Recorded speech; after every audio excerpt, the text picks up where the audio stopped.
Maintenant, aujourd'hui, dans l'Ancien Testament, si je vis dans l'Ancien Testament, vous devez d'abord vous repentir avant que Dieu puisse vous bénir, avant que Dieu puisse vous pardonner.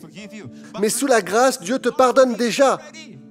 Et si vous recevez ce pardon vous amènera à changer d'avis sur tous les domaines de votre vie. C'est ça l'Évangile. La Bible dit, dans le psaume 147, il est écrit « Dieu compte le nombre d'étoiles. Il compte le nombre d'étoiles et il les appelle par leur nom. » Et immédiatement avant, le psaume dit qu'il guérit les cœurs brisés. Il pense leurs plaies. Regardez le contraste. Juste avant cela, il compte le nombre d'étoiles, il les appelle toutes par leur nom, et pourtant, juste avant, il dit, il guérit les cœurs brisés et pense leurs blessures. Le Dieu. Qui parmi nous peut compter le nombre d'étoiles? Qui parmi nous peut comprendre la douleur d'un cœur brisé? Le même Dieu qui peut compter le nombre d'étoiles et les appeler par leur nom est le Dieu qui pense les cœurs brisés sur la terre. Quel sauveur! Dans la grandeur de son amour, il nous a donné son Fils unique. Il l'a envoyé sur cette terre pour guérir les cœurs brisés. L'une des premières choses que Jésus a dit être venu faire, c'est que l'Esprit du Seigneur est sur moi parce qu'il m'a oint pour annoncer la bonne nouvelle aux pauvres et guérir les cœurs brisés. Vous savez que le monde est plein de cœurs brisés. Il peut y avoir une apparence de culpabilité et de rire, mais comme le dit Salomon dans le livre des Proverbes, même dans le rire, le cœur est triste. Alors, il essaye de se cacher derrière le rire. Vous allumez la télévision, vous les entendez rire tout le temps, mais personne ne connaît les tristesses secrètes et les cœurs brisés qui existent dans le monde. Mais Jésus le sait. Et il pense les cœurs brisés. Savez-vous comment il pense nos cœurs brisés? Vous vous souvenez de cette fameuse pécheresse qui est venue dans Luc 7 et qui a pleuré à ses pieds alors que Jésus était dans la maison d'un pharisien? Et il a regardé le pharisien, et le pharisien pensait dans son esprit, eh bien, si Jésus savait s'il était un prophète, il saurait quel genre de femme c'est. De toute évidence, c'était une femme de mauvaise réputation dans cette ville. Mais comment elle a trouvé son adresse? Je ne le sais pas. Elle connaissait probablement son adresse avant cela, non? Quoi qu'il en soit, elle a entendu dire que Jésus était dans sa maison, dans la maison du pharisien, et elle s'y est rendue. Et la Bible dit qu'elle a pleuré sur ses pieds parce qu'en ce temps-là, ils étaient accroupis. Leurs pieds étaient derrière et elle venait derrière. Et Jésus regardait le pharisien et le pharisien la regardait. Elle pleura à ses pieds et lui essuya les pieds avec ses cheveux.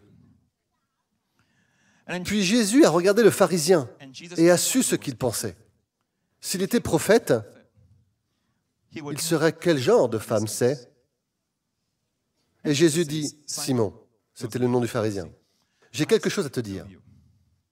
Il y avait deux débiteurs. L'un devait 100 000 $ et l'autre devait 100 $. Comme les deux ne pouvaient pas payer, le créancier les pardonna tous les deux. Lequel des deux l'aimera le plus d'après vous? Il parle le langage du pharisien, parce qu'on peut voir les dollars dans ses yeux. Et puis il a dit, eh bien, je suppose qu'il a plus pardonné à celui qui lui devait le plus. Je suis venu chez vous. Tu ne m'as pas salué, comme le veut la coutume. Tu ne m'as pas donné de l'eau pour laver mes pieds. Mais depuis qu'elle est entrée, elle n'a cessé de pleurer sur mes pieds et de les essuyer avec ses cheveux. Tu sais pourquoi elle fait ça, Simon? Parce que celui à qui on pardonne beaucoup aime beaucoup. Et c'est pourquoi notre message est de dire au monde que vous êtes pardonnés. Il faut le recevoir, oui, mais vous devez leur dire qu'ils sont pardonnés. Amen. Nous sommes tous pardonnés de nos péchés. C'est parce que nous pensons que nous sommes pardonnés au fur et à mesure.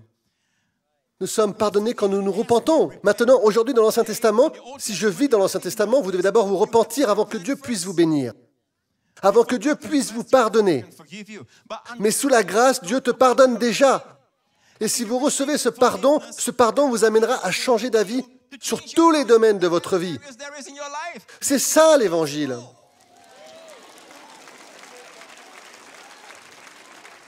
Et pourquoi avons-nous si peur de dire aux gens que leur sens du passé, du présent et du futur est pardonné?